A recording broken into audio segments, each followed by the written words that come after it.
Ladies and gentlemen, it's wonderful being here on the Pete Pause, and I am your host, Diego Trujillo, and I have with me my co-host, Candice Marie. who Hi, also everybody. joins us today. And Candice, welcome. How are you feeling today? I'm feeling great. Excellent. It's good to have you. But we have Loving the rain. special guest. It is nice with the rain. It is. We have a very special guest with us today. That is Angela Berg. She joins us all the way from the west side of Las Vegas. All right, we get very excited when we have visitors from the west side. Now, Angela, it's wonderful having you on the podcast today and being able to talk to you and find out a little bit about what you do and how you serve our community.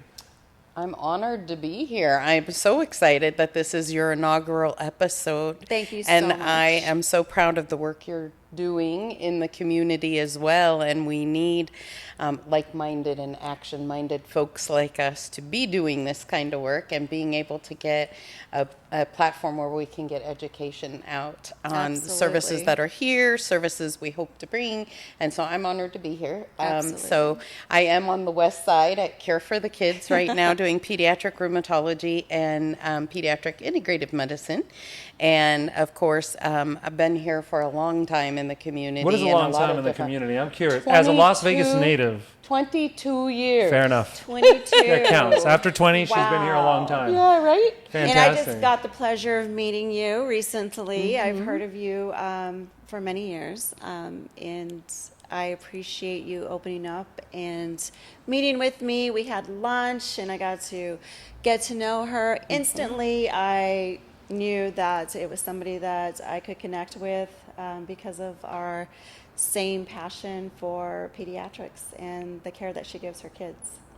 Thank you. Now that we get to share and explore with you, right, we were talking a little bit about your title earlier on, and as we were asking you about it, right, we found out it was a lot longer than we had thought, right? So we had known you as Angela, but no, there's a longer title. We're curious as to what each one of those specializations is. What do you do on a day-to-day basis? Sure. And finding out a little bit more about what your work with More about Angela. is. Historically, I have had my hat in a lot of pots of healthcare in the 22 years of being here. So Dr. Kathleen Gates and I actually started the first pediatric hospice program for the state of Nevada at Nathan Adelson back in 2006, 2007. And when concurrent care became a thing in 2010, as I like to say, wherever you are politically, it's the best part of Obamacare that there ever was, concurrent care, because it improved access to care for medically fragile kids. So when that happened and there was so much confusion around that type of care and such a limited access of that type of care for kids, I said, Dr. Gates, if I don't do my nurse practitioner at this point, we're never going to get access to this care improved, because at that point we were really stuck. The federal government's leadership and helping people at the state level implement was really broken. Yeah. And, well, I mean, it's interesting. If I may interject real quick, right? We have the philosophy of the Titanic, which is always women and children first, and it seems like hospice started how long ago, and pediatric. I mean, what hospice we're going into the 78, 75 when hospice was starting to be implemented in the U.S. So what was the disconnect? Why did it take all that time? What did you guys recognize that you said, hey, you know what we need to do? So and I'm not saying we're there yet, but what was the need? We still struggle that pregnant women, given the diagnosis of a fetal anomaly, that is a lethal anomaly, had very limited support. And then it was so poorly understood too. And when those babies were born, then oftentimes our referrals came from hospitals saying, this baby was supposed to be born already passed and deceased, and they're not, and can you come in and help us? And so trying to really expand the education in our community of it being a specialty service, that we can be there and help with the tough conversations and the planning. So it was almost like an emergency response to a non-emergency situation. That you could have seen coming. Yes. Yeah. Saw that train coming down the line. How many 11 p.m. phone calls did you get before you're like, you know what, we need to do something about this? A lot. Yeah. Or the 4 o'clock on Friday, and we need to do something with them desperately for the weekend to try to get them home. And traditionally, we know that these families traditionally want to be at home and have some life experience with their kids at home, and most of them do better Right. in that home environment where they get to interact in a natural environment with their siblings and their families. Yeah, So, and I can't imagine the feeling of families going through that and experiencing that, and then having to rush to be able to provide them that, rather than Right. have Yes. protocols in place, a process of, okay, this is what we're going to do, this is step one. Yes. So that's the need that started kind of shaping. Okay, hey, Right, we're going to need right. some pediatric hospice. and even in our hospitals, they kind of didn't know what to do. Is it okay to go ahead and give them oxygen, or what kind of supportive things are okay that don't cross a line with trying to be life extending versus comfort focused? And our medical training system is so broken and so siloed that they don't even regularly get that education in their medical curriculum. So unless they, as a medical student, asked for a hospice rotation as an elective, most of the time they got no exposure. Yeah. I know we dealt with that in hospice. I couldn't even, I mean, much less in pediatric hospice in general, having that exposure and being prepared in those situations. Right. Because it is one of those, you walk into it and think, what do I say? What do I do? Right? And So it's we know there every was a situation. need for it, but how did you connect with Dr. Gates and implement it and get it started? Like that had to be I an don't enormous know. feat. Yes, I don't know where people stand spiritually, and I always try to not push my spirituality on anybody Right. else. But I always feel like God puts you where you need to be when you need to be there. Exactly. And in 30 years of nursing, I said, "Oh no, I don't do hospice. I don't do hospice, let alone pediatric hospice."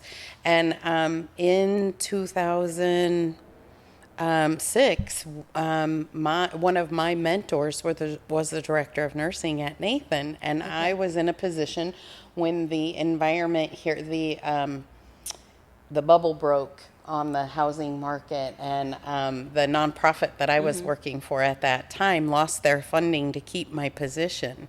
And so I was in a position of looking for a new Time to pivot. position. Yes. Time to pivot, pivot, yeah. roll with it, you know how we do.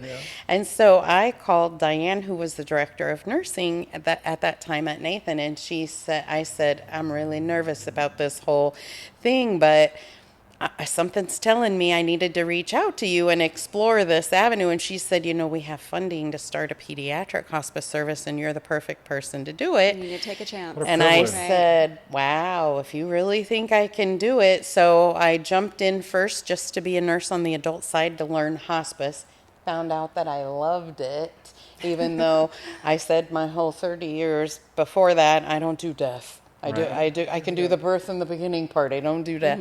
But I'm telling you, you go where it just flowed to It being flows where and I it's needed. natural, and I could tell that instantly in talking to you that this is your passion and this Yeah. is where it's at. And there's so many misconceptions out there about palliative care. So can you tell us a little bit about that and what you've endured in working with families? Yep. Yeah.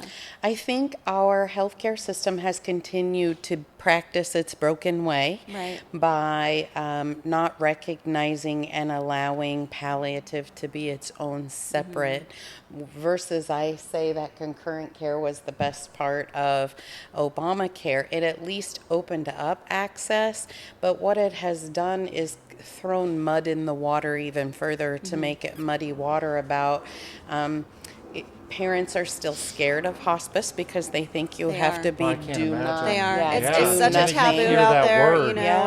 and So putting it Yeah. under that hospice benefit expanded access a little. But my doctoral project was looking at for Nevada how much room we have, how many on birth and death data and Medicaid data on diagnoses, how many kids could actually benefit from this kind of support and palliative as a specialty, but they're too scared to do it under hospice. And do I think that now my experience of being able to work as a nurse practitioner and see it in play under hospice, I still don't think we've gotten it right 100%. we do not. We could do so much more if we could have palliative as medically complex clinic, and palliative being the key part of The training key part for that we don't have to call so it you a hospice learn, care. yeah, you Right. learn how it's truly coordinating medically fragile care. Right. And so medically complex care is easier for people to understand, and how we roll with it. Exactly. Higher when you need it, lower intensity when you don't. And Right. for me, so in my background, I started off as a hospice chaplain, very much had an experience like you where I was like, what am I doing? I remember I had my first patient visit, and after that, I was like, that was incredible. I mean, getting the thanks from the sister, and I knew immediately, like, yeah, this is for me. And when you eventually, I moved into marketing, and when you meet with families, mom can be 105 years old. She hasn't, been verbal in 5 years, and you'll ask them, what are your goals? What are your expectations? We just want mom stronger. And I would tell them, well, at what point are you okay with life taking its course? I can't imagine what that conversation must be like. And they would still struggle with the word hospice. I mean, you brought it up. No, we're not giving up care. I couldn't even imagine what it's like adults with struggle a pediatric with that word. Can you patient. imagine if Yeah. someone comes to you and tells you, we want to put your child on hospice? That's Absolutely. So would you advocate for a new name for it, or a different Yes. moniker? I like medically complex advocate care, for yeah. Yes, medically absolutely. complex care in a clinic setting where it is truly focused on complex children and their families, and helping them coordinate the care, navigate through our very broken, fragmented, siloed system.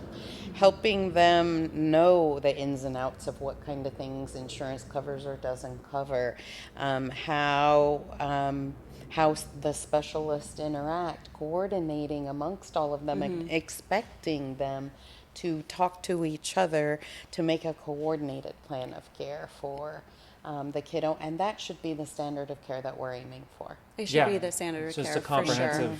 comprehensive For a center family where not to be afraid, to ask questions. I have currently a child in a family that I deal with, and I think but she called me the other day, and she has a friend that is looking for care for her child who has similar diagnosis as her son, and the mother is afraid to reach out for help because she doesn't know the answers, is afraid to have the child taken away if she does allow any help in. So there's a lot of misconceptions, a lot of fears that, hopefully we can fix. I'll have to break and down. Yes. And our goal with break the it podcast down is specifically and- that, right? Yeah. That is our goal here Is at to the just- BPOD, is to highlight these resources, highlight individuals like you, and get some help for these families. Well, and a medically please. complex program really needs to be Right.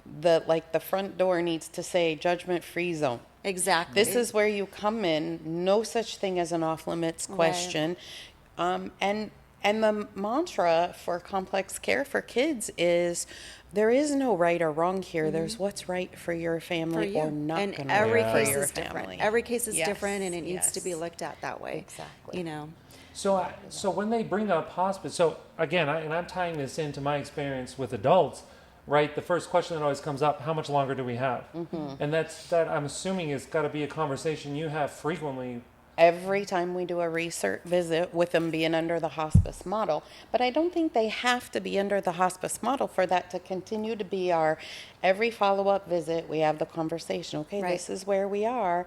Are we having any changing goals? Are you seeing anything that worries you that we need to change? And it's a little bit different than the And adult side. yes, and it's not predictable like adults. So Right, that's right, what that's- has Exactly. I think so- that's why that word is so Yeah. tough, because there's a finality to the word hospice. And it's I- hard for payers because they're like, are they actively dying? Well, they could be actively dying today, but for kids, they could all of a sudden have a rally tomorrow and be like, just kidding. And then you don't know how. So the Right. crystal ball is really broken when it comes to kids. There are a few disease processes that we understand are are pretty predictable in their decline or advancement of neuromuscular diseases and neurodegenerative diseases. Some of That you those already are know it's pretty, gonna be. are pretty predictable, and it's pretty easy to know what changes you're going to see. But like right now, I follow a teen with Huntington's disease, and pediatric Huntington's disease is rare, really hard to find good resources for that information. And it's been just really hard to try and guide his mom to when. I don't ever want you to give up hope, but what hope looks like is going to change a lot over the course of this. Yeah. So that's something we're And- going to have to follow up on so that we can be a resource and Yeah, we answer definitely some want to questions. add those links for any resources you may sure. have on that and those Yeah. questions, because again, the word carries a lot of finality. It does. And I know even with adults, that was one thing we would always reply, right? We don't have a timestamp behind your neck that tells us everybody's different. And even with adults, you have people that graduate and they recover and they bounce back. Right. Yeah. So for parents and people that are searching for information, I try to imagine myself in that situation. I couldn't imagine the feeling of panic, of just the unknown and what door did we just open that now I have to walk through this. And our goal is to be able to share with people, hopefully they find this video, Absolutely. scouring online and trying to find information and right. resources. What would you tell parents that have just been given that information, that have just been said, hey, we're going to put in a palliative care consult? I would say don't panic. Don't panic. First and foremost, take a deep breath and just be open to listening to what the process is. Right now, this level of extra support is under that hospice benefit only because the financial people and the insurance people have driven it there. If this is the game we have to play for now to where those services lie, that's what we do. Right. And just listen to the bottom line of the messaging. That hope is still there. It doesn't mean you give up hope. Absolutely. The other thing that struck me as you were talking about your experience is that with hospice, if we're doing this right and we're providing proper mind-body support to these folks, we get more time. Yeah. They do better. We've removed stress. Their We've removed mindset a lot is of right. oxidative Absolutely. stress. We've removed a lot of the stress the body gets from too many pharmaceuticals. We add in integrative therapies that actually add more time. And the goal is, sadly, hospice was developed as an insurance benefit with the guideline of 6 months or less to live being the Right. predictor. And we have to get away from insurance companies don't get to dictate how we're providing care for people. People need to dictate how we're providing care to people. And that needs to just be oh, by the way, we have this 6 month guideline. Like we're not going to cure you. We're going to have you on as a follow-up But- talking about Exactly. payers. I have Mike. so Yeah. many I'm just more like, all right, well, let's questions get to into this. that. Yes, No. yes. Yeah, No, for you sure. are right in what you're saying. I think in that approach, when we talk in hospice, right, when one of the conversations we would have philosophically that I would always tell patients and families, right. So my father, was renal failure. He was dialysis, and we had to make the choice. You're going to have to stop doing dialysis. It's going to be about a week. Right? We knew that was coming. Do pediatric patients have to make those same choices? Do they have to discontinue care and There change are more times. to palliation of symptoms? Yeah. So there are times, and we have to have the conversation. Part of our oath as healthcare providers is to do no harm.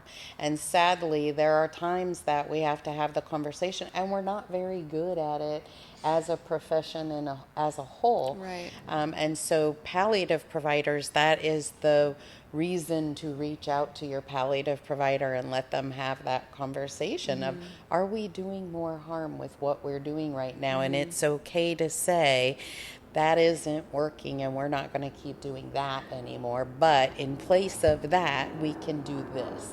That's going to actually And we are make here for things you, better and we're for going to support Susie. you Yeah. all along the way. I would and always that's use what the they don't know example that. when I was talking with patients, and they're like, well, she can go to rehab. And I was like, how would you feel if you had the flu and you were deathly sick, and I'm making you go to the gym 3 hours a day? Right.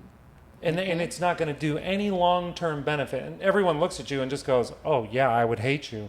Yeah. That's kind of what you guys. Not are wanting everyone to do knows with how to grandma, have that right? conversation, though. Yeah. So it's I learned through very experience. important There was to a have those physician here people in by your town side. that would say I watched her one time tell a family, "We're not," because they were like, "Well, we don't want to give up," and it was powerful in that moment. I was like, "Wow, this is great." She goes, "We're not giving up.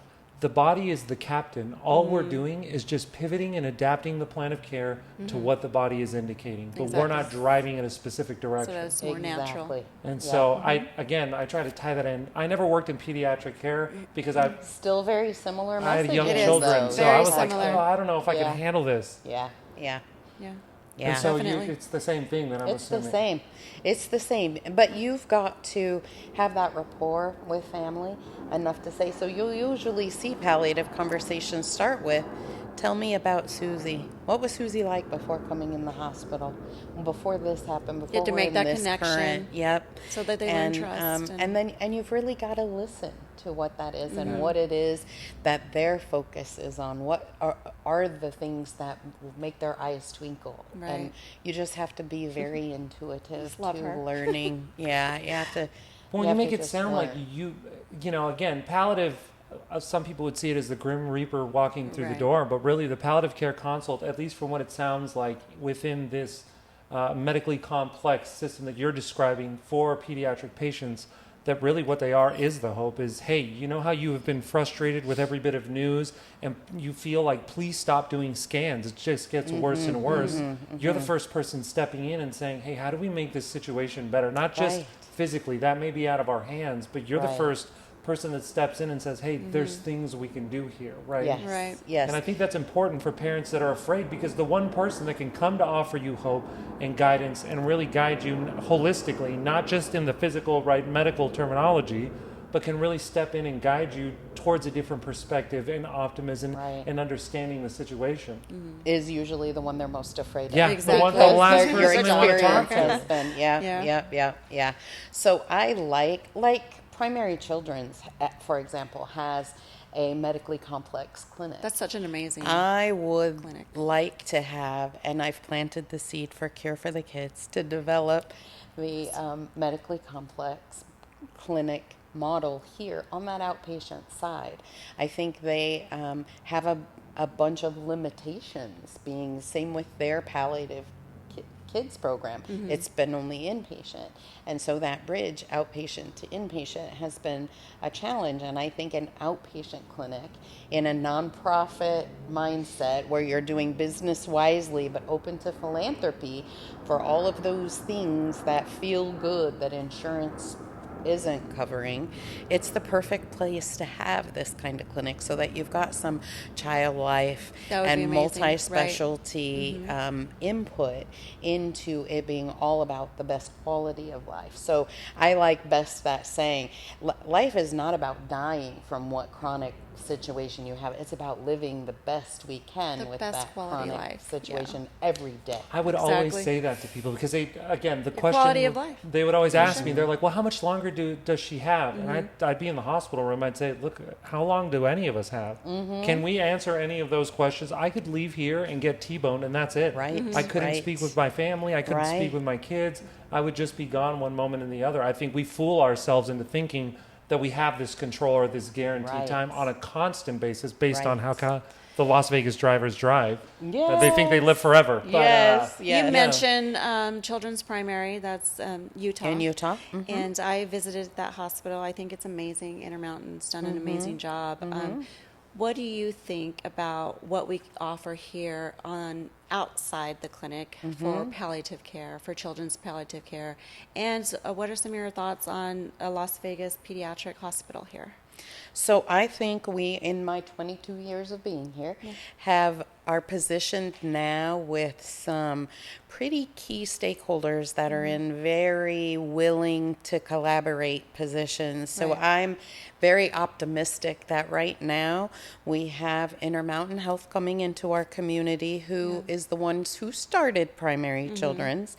It's a great So they've hospital. got a great history and experience template. to bring Very to much us so. to start a Can't be easy. children's hospital. Wow. And I think one of our problems here is that we've just been all about being competitive and the politics of Nevada, Exactly. the North-South Civil War, and then the Civil War amongst even the hospitals I don't know what you're talking here, about. and you know, This drives me buying the mad. designation of a children's hospital and biggest- painting yeah. SpongeBob on the wall does not make you a children's hospital. There's a lot of infrastructure Thank you've you. got to have, and you've got to have that hospital having a collegial relationship with the providers in the Right. community. And we've had hospitals that want to own physicians and not have them be independent practices, and entertaining those collegial, collaborative. I mean, we need a collaborative, And we and I need think just everyone to come together we're on the closer. pediatric side. Yeah, we're Physicians, closer caregivers. than we've ever been. That's, I'm you know. hopeful that even with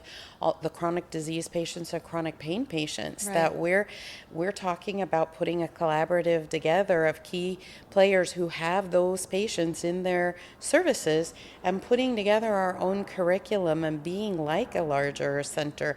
Even though we don't still yet have an academic medical center, we're well positioned Absolutely. to still pull together some of those things with people like-minded and doing great education pieces like you guys are doing with the Peds Pod. Right. So I'm very hopeful. I'm more hopeful now than I've been in 22 years that I'll be able to retire here and we'll have And see significant something built. things Right. built that are going to be sustainable. I want that to are You say are it's the the forefront. millennials that are getting older You that are are doing allowing this amazing mentality things. to. I love it. Right? I love It's it. not the Milton Friedman greed is good 80s Yes, generations, yes. and It's we're not just the about who you profits know and expand. and- Yeah. You don't deal with any of that, do you? Oh, Not at all. absolutely. Yeah, right. I mean, we see it now, you know, where Mm-hmm. there's, you know, one hospital for, you know, this Yes. cardiology, one Cardiology hospital is for here. oncology, Our you know, oncology- and yeah, very it fragmented. should be where our families and our children don't have to travel out of state to get good care, and that's my whole But we I don't agree. have to Yeah. have 5 of them all Women over and children town first. either. We Right. need one-stop the- shop to be yeah. easier for families, to be a resource for families, to make it easier for Well, everyone. And because if you gather all the data, Exactly. that's where we get better health outcomes. We Exactly. gain by efficiencies and collaboration. Right. So we gain in improving outcomes, improving services availability. And so you may live on the east side and you have to drive to a little further west It's a than no-no the for Las 15. But you know, Okay. Las Yeah. Vegas Do is not a cross small the town 15. city. But I That is think a- it'll Yeah, be worth it'll it be when we fine. talk about the level of quality that we're Absolutely. elevating Yeah. from anything we've ever had. What would you say to families that are right now facing this situation that might have found this video, and all of a sudden, you know, it's the only one that's labeled pediatric hospice? What would you say to them right now in this situation?